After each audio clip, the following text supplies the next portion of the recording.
everybody, and welcome to another at-home edition of the OK Guard Show. I'm still Staff Sergeant Brian Schroeder. I thought I saw an eye doctor on an Alaskan island. Turned out to be an optical illusion, because it's the string of islands off of Alaska. It's a little geography joke. My geography degree is paying off, not my comedy degree. But to make a little extra money, I do have some broken puppets for sale, no strings attached. Today, we were able to land a very special guest to answer a few of our questions about the Oklahoma National Guard's involvement in the whole of government response to COVID-19 and what the future looks like for drill and annual training coming down the pike. Okay, everybody, welcome to the OK Guard Show. We have a very special guest with us today, sir. If you would please introduce yourself and tell us what it is you do for the Oklahoma National Guard. I'm Brigadier General Tommy Mancino. I'm an Assistant Adjutant General and the Executive Director for the Oklahoma Military Department. I also currently am leading the Governor's Solution Task Force mission for COVID-19 response. Okay, so talk to us a little bit about what that means, working on the Governor's Task Force. So the Governor's Task Force was developed in order to operate as essentially a higher headquarters staff for the governor and his senior cabinet. We do a lot of planning and also gather information and really act as kind of an information clearinghouse for COVID-19 related issues in the state. Governor Kevin Stitt, he stood up that Oklahoma's whole of government response March 22nd is when the JTF stood up. What are some of the different roles within the JTF? Right. So the Governor's Solution Task Force piece is, like you said, a role within the overall Joint Task Force of the JTF. So the JTF right now has 360 National Guardsmen that are out in the state of Oklahoma conducting a myriad of missions. And we'll probably get into a little bit about what each one of those mission sets are. But they're doing everything from sample collection to cleaning and disinfecting of long-term care facilities to packing food in food banks and a number of other things as well that we'll probably talk about. Okay, good deal. It sounds like it's almost like a big command center, the Joint Task Force or this Governor's Solution that you are in charge of. And in working in a large command center room like that, you're really limited on the amount of space. You can social distance. Have you implemented, or has any of the soldiers that are there and airmen that are there taken on any unique practices to help maintain the social distancing and personal hygiene? So I think we've probably gone through 5 tons of hand sanitizer. So in addition to hand washing, we're also conducting social distancing, and we're not conducting interviews or working a little bit separated. Many of us will wear masks in order just to practice good hygiene, good quarantine hygiene, if you will. But as you said, as you alluded to, this is a situation in which we are, by the nature, subject to a little more risk than we would otherwise, because there is a mission that has to go on.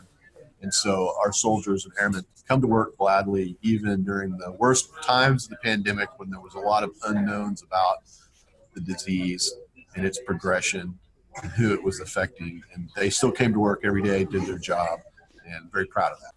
Talk to me a little bit about that aspect of people just volunteering and coming in and wanting to be part of this COVID-19 response. What does that mean as one of the leaders of the Oklahoma National Guard to have people respond to COVID-19 that are in the Guard that way? I've been in the National Guard now for 33 years and have been associated with a lot of disasters. Katrina, Merle building bombing, more tornado. Every time there's one of these disasters that impacts the community, that's really when the Guard shines. Our soldiers are all always motivated to go do their duty overseas. There's nothing quite like the response that National Guardsmen give in their community, because we are members of the community. So we really are. I've heard soldiers repeatedly say, and airmen, say repeatedly that this is exactly why they signed up. I've heard multiple airmen and soldiers tell me that exact statement. This is exactly the kind of thing they signed up to do. That's why they joined the National Guard, and they've been very willing to get out there and contribute to helping others in the community during this time of stress. Like you said, a lot of people volunteered to do that type of thing. They joined the National Guard to help out their communities. And, Oklahoma, every year we brace for that tornado that's going to hit, and people are ready to respond. Last year it was the flooding, and people were ready to respond and help out their neighbor. With it being a virus, it's still great seeing people standing up and wanting to get out there and do what they can as guardsmen. I think it's an important distinction that you made. Usually when the National Guard is activated, we're going to a very specific geographic location. This truly is to capture Governor Stitt's phrase of all of state response. We have soldiers in the four corners of Oklahoma right now, and out in the Panhandle and Guyman and other places. So we're really spread throughout the state. The other distinction I'd make in this pandemic versus other disasters is this is an ongoing disaster and an ongoing threat to the populace and our soldiers and airmen. Usually a tornado comes through, the tornado's done. We're responding. The floods occur, for the most part, they're done, and we're responding. This is an ongoing threat, and it makes it really a distinct situation. No, it really does. And it takes a unique skill set almost to be able to do something like this and to respond as guardsmen. So you said that there are guardsmen in every corner of the state. What parts of the community are they serving? Is it primarily working in retirement villages? Are they working with local health departments? And also, is it just medics that are out there, or are there other military occupations helping out?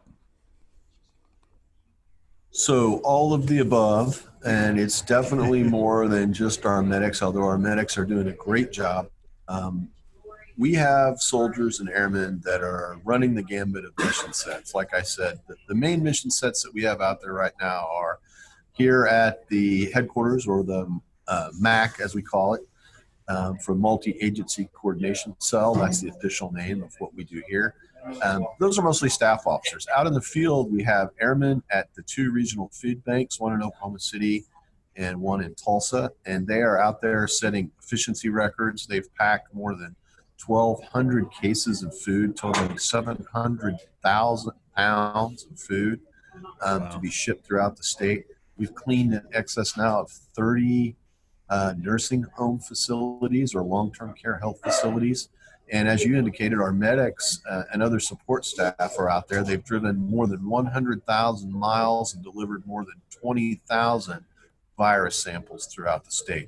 So those numbers are all very impressive. We're all very proud of their efforts, and it's really amazing what they've accomplished in a little over 45 days now. Governor Kevin Stitt issued the Safer at Home order March 24th.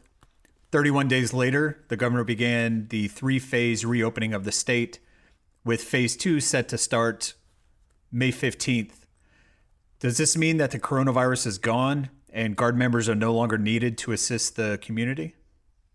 That's a great question, and the answer is no to is it gone, and yes to the Guard. And as Governor Stitt has alluded to in almost every one of his press conferences, he is very aware that the virus remains out in Oklahoma, that it is a threat. It's a very complicated trade-off in which he's having to make decisions about opening the state vis-a-vis keeping it locked down. Clearly, if you kept it locked down, you're going to have a lower incident rate or chance of a hotspot opening up or viral spread. However, it's also true that the economy of the state is very strapped right now, going on 30 days plus now of this lockdown, and that there is a dual tension between safety and the economy. And that's the balancing act that he's having to do every day. That's the data that we try to provide him as to what's going on so that he can make those kinds of difficult decisions. Yeah, I would not want to be in his shoes to decide if people or money is more important. I know it's a lot more complicated than that, but that's kind of, a lot of people see it that way. A lot of people are ready to get back to work because they need to make money to pay their bills. A lot of people are worried about this carrying on throughout the rest of this year and into next year. So it's conflict both ways, and I definitely would not want to be wearing those shoes to make those decisions.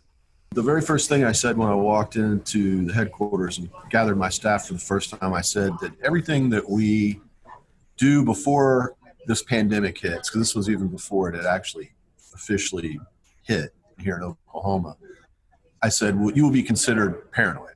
And everything that you didn't do, you will be considered negligent. And so the balance there is quite simply do everything you can early when there is an uncertainty as to the effect. Now we have much more data. For instance, the median age in Oklahoma is 36.6 years old. So the 4 million people in Oklahoma, approximately 2 million of them are 36 or younger. 36 and younger is an age group that is not strongly affected by coronavirus. There have been 5 deaths in that age group in all of Oklahoma. And unfortunately, every death is precious. But those 5 people, 4 of them had either diabetes or other serious illnesses. So we have a situation in which a certain part of the population must be protected. And that's people with those comorbid diseases such as diabetes or obesity, and the elderly over the age of 65 plus, especially in our nursing home and nursing care facilities. So this dichotomy that exists that we weren't sure was going to be out there is there, and it adds to the pressure that we've been talking about. And this may dip into a little more medically minded questions, but with Oklahoma having such high rates of diabetes and heart disease in all age groups, is that a concern? These are important factors. These are the kinds of hard decisions that have to be made. And absolutely, Oklahoma has the higher death rate per capita than other similar states. Not dramatically higher, but slightly higher. And the reasons for that are probably attributable to factors like obesity and diabetes. Again, it's heavily skewed in the 60 plus age group. So many people will contract the virus, many will be asymptomatic. The elderly and those with comorbids are adversely dramatically impacted. And that, if you look at the death rates, I think there's been, off the top of my head, this may be a little old data, but not too old, only approximately 20 people had died under the age of about 60 to 65. And so all the other deaths that we see, unfortunately, are every day in the 65 plus age group. And that's just an age group that is dramatically impacted by this virus. And that's why we must do everything we can. A safer at home strategy that the governor's enacted is geared to that. It is, a request for people that are older or have those comorbids to stay home until we have an opportunity to develop a vaccine or a cure or treatment. So having experience commanding troops on a battlefield in a foreign land, from your perspective, how is tracking Oklahoma National Guard's response to a pandemic similar and or different to tracking the enemy on a battlefield? Well, if the coronavirus is an enemy, it's a wily enemy at that. But as far as what we do day to day, it's very similar. And I think that's one of the things that lets the Guard kind of seamlessly slide into a command and control role in a pandemic or another natural disaster. We have a lot of what I call cross-domain competency. We can take just about any situation from potentially alien invasion to pandemic to war in Afghanistan, and we apply the same general processes to it. We have the same command and control infrastructure and support structures in place to deal with those kind of events. So that really let us kind of slide into a pandemic, whereas none of us had ever experienced anything like this, of course. We had enough similarities with things that we have dealt with. For example, early on, reporting was a significant problem. We would be getting reporting from hospitals, and we quickly, me and my staff, were able to evaluate that and say that without some oversight or assistance, that the hospitals were going to likely not report accurately. That's just the same thing that you would experience in the battlefield, for instance, when units are out engaged in the fight, like we say, or out in the field. Reporting back to the headquarters isn't the highest priority, but it's hugely important to get accurate data back to the commander, or in this case, Governor Stitt, because he's using that data to drive decisions that he's making. So we put a lot of effort very early into that, and went from about a 50 to 60% accuracy and overall reporting rate to as high as 99% last week one day. So When you say 99% reporting rate, that's from all hospitals? 99 out of 100 hospitals reported. Okay. Okay. That doesn't speak to the accuracy of the reporting, but it shows a metric of improvement in the actual reporting itself. So Gotcha. we're very happy with that. And I will say that the quality of reporting has gone up in parallel as well. So for instances like this, different emergencies and things like that, the Oklahoma National Guard works real closely with emergency managers and other local first responder agencies.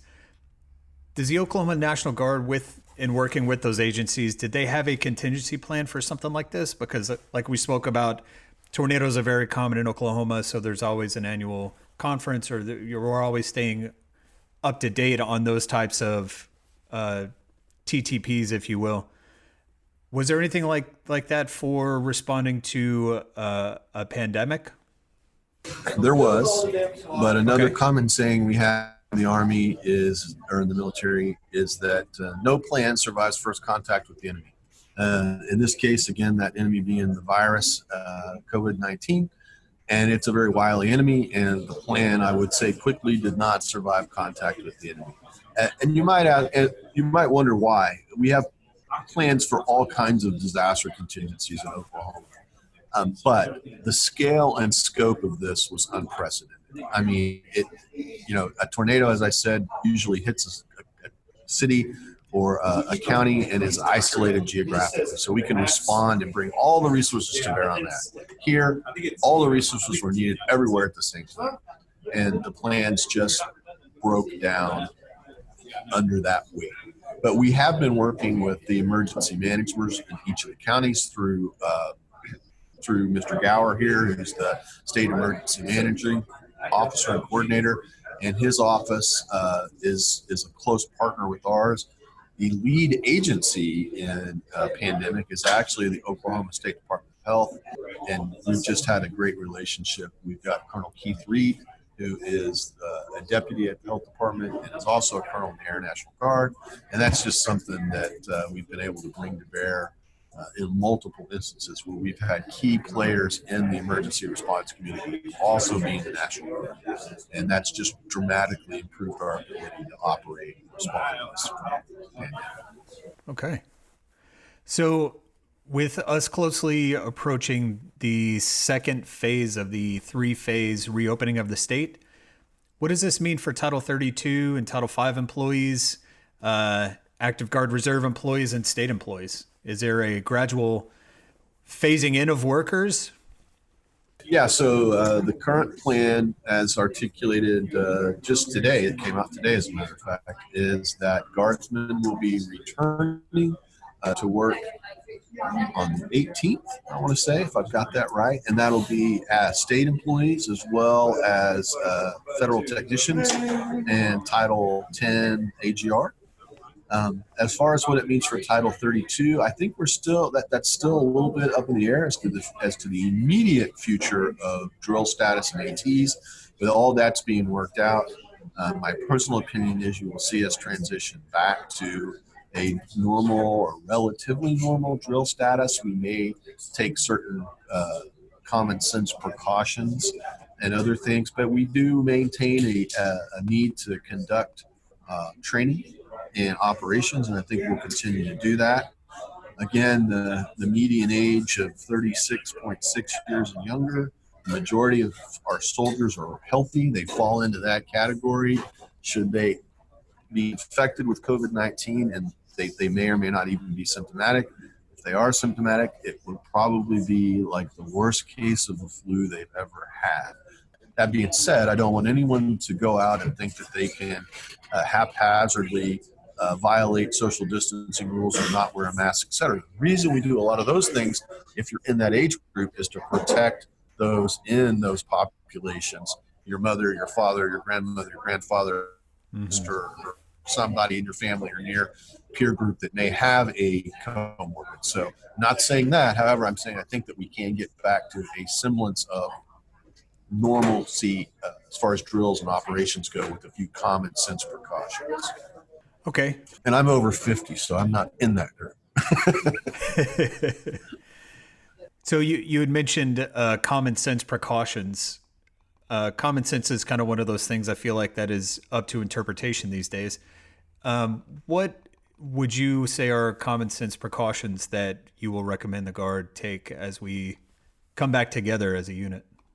Well, I'm gonna utilize some 33 years of military experience here, and I'm not gonna give that exact answer, and I'll tell you why. I think this is something that should be very dependent on commanders. I think we have excellent commanders in the National Guard, and I think those commanders working in conjunction with the adjutant general will come up with the plans that best fit their requirements.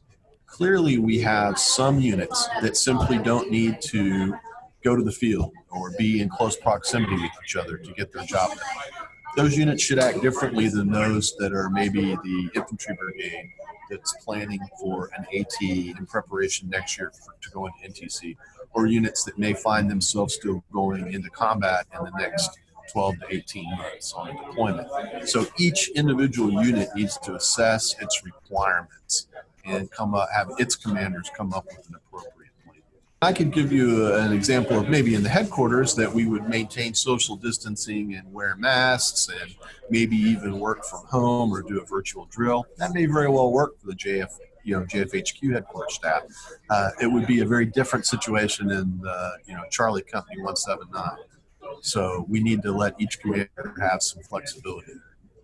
April and May, the Oklahoma National Guard was able to maintain its readiness despite COVID-19 by conducting virtual drills. And there very well may be a continuation of virtual drills for some units. I think that depending on the situation that we find ourselves in, and that's something we haven't addressed. We are still very much watching this virus, watching how it reacts to our actions, and prepared to take whatever response is called for. So if we were to see a second surge, we would then, be in the situation where once again the TAG would be making an evaluation, weighing the equities to determine what needs to happen. Or Governor Stitt himself, may start giving some directions, closing things back down. It may be potentially geographic, but it's not like we think that this is over and we're flipping a switch. And I know you're not saying that as well, but I just want to make that clear again, that we're very much aware. I'm aware of the history. I've read several books now on the 1917, 1918 pandemic.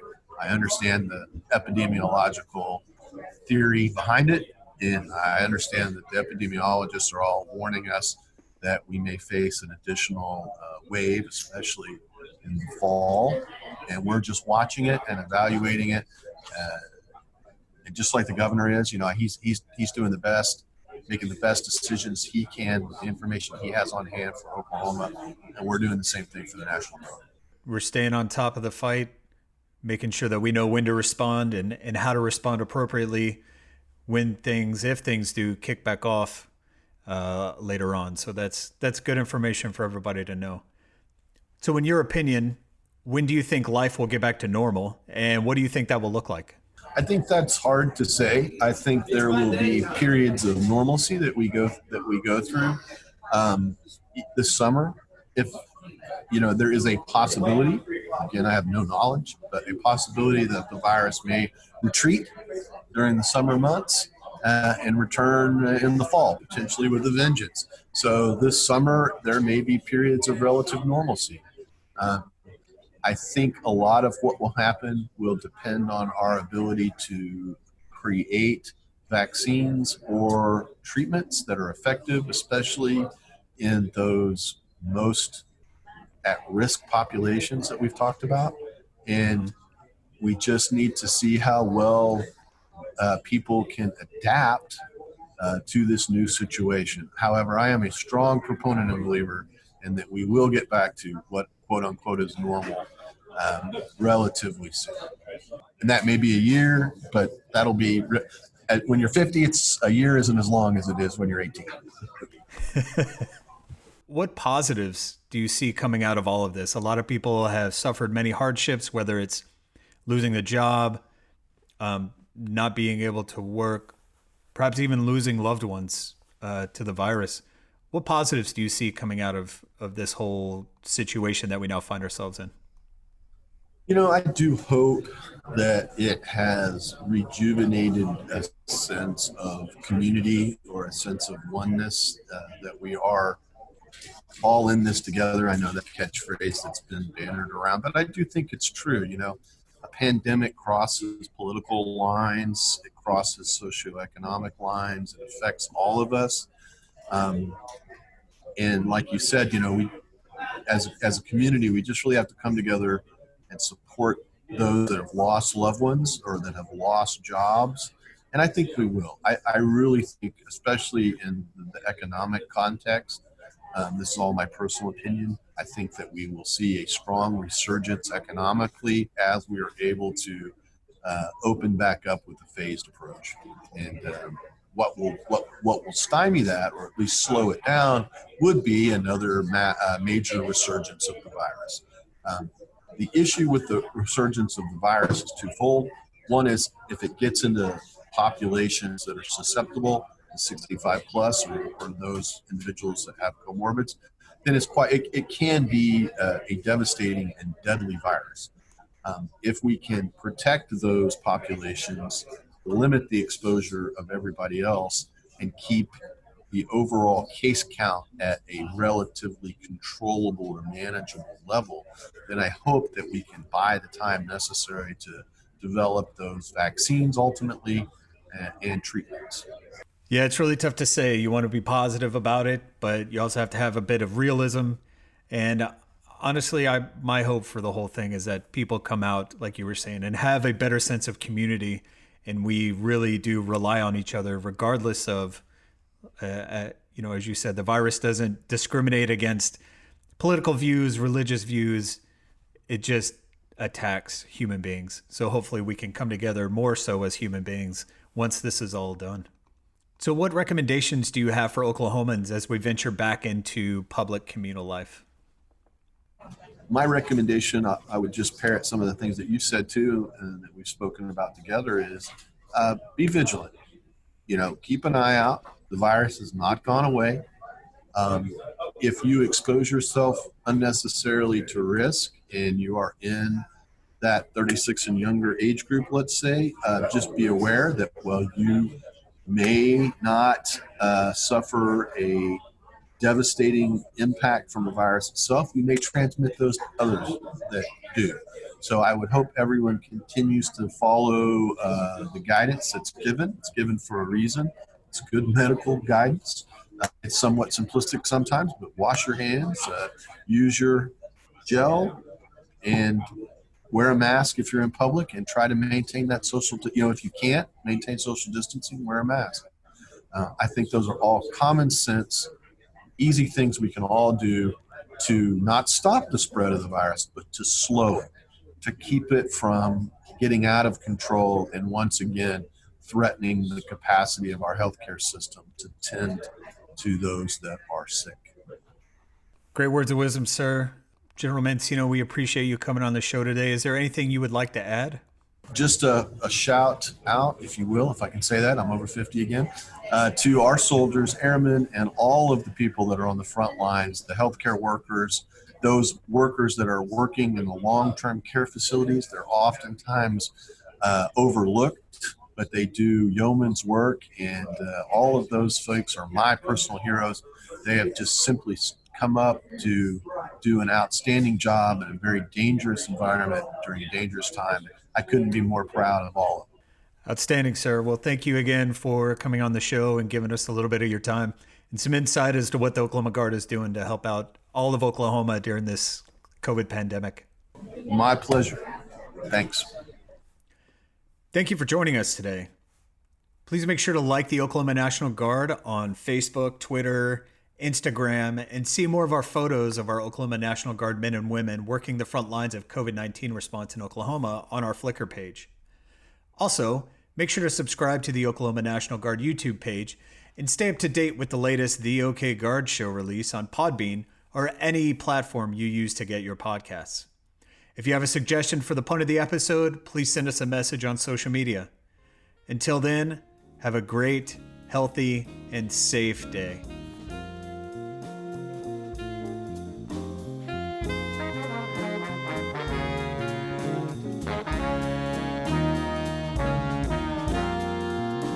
The OK Guard Show is produced by the Oklahoma National Guard Public Affairs Office. Any mention of products or brands does not imply endorsement. All guests on the show are volunteers in an effort to inform and educate members of the Oklahoma National Guard, their families, retirees, potential recruits, and the community.